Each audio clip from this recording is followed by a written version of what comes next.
Hello, students.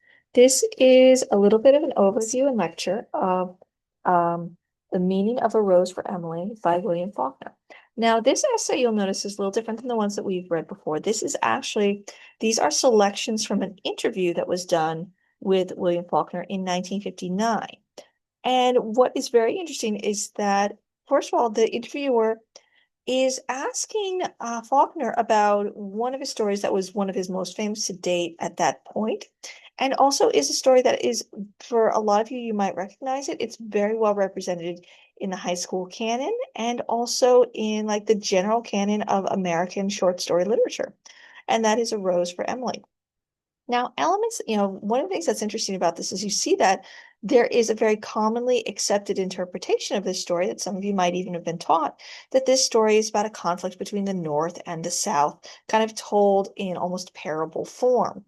The student is asking Faulkner about that directly, like, oh, is this your intention? And Faulkner replies very clearly, no, that was, as he puts it, I don't say that's not valid and not there, but it was no intention of the writer to say. We kind of skip down. You know, he uses, now let's see. I'm going to write a piece in which I will use symbolism for the North and another symbol for the South. That he was simply writing about people. A story which he thought was tragic and true because it came out of the human heart, the human aspiration, the conflict of conscience with glands. Basically, what, Faulkner is saying in a very polite way is he's saying, like, no, that was not my intention. That's nice if you think it, if that's how people are reading it and interpreting that. He's saying I'm not saying that's not valid. That can be a good interpretation, but that was not the intention.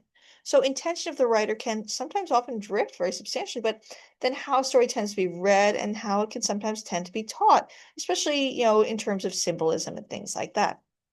Now, the element that I think is very useful and I would really like you to pull out of the Faulkner is his idea on 1425 when he says, like, when he's talking about the motivation for the character of Emily to him.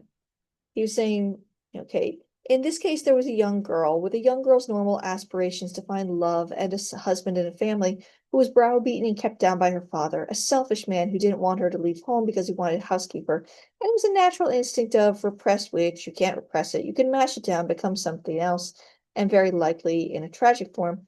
And here's what we're useful. It was simply another manifestation of man's injustice to man, of the poor, tragic human being struggling with its own heart, with others within its environment for the simple thing that all human beings want. In that case, it was a young girl that just wanted to be loved and to have, a husband and a family.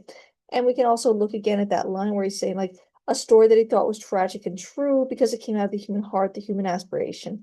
And so, what Faulkner's very interested in is this idea that he's reflecting on something that has a universality to it, that is about natural human emotion and human desires. And so if we kind of take that lens of what Faulkner's interested in, what he kind of considers good writing, we can use that lens to look at a lot of the stories that we're looking at and say, kind of like, is there, can I take the Faulkner lens and say, like, what is this saying about people and about what people want and how people are reacting to various things and triggers within their own life? So that is primarily what we are looking at right now. And I hope you guys have all enjoyed this and I hope it is helpful.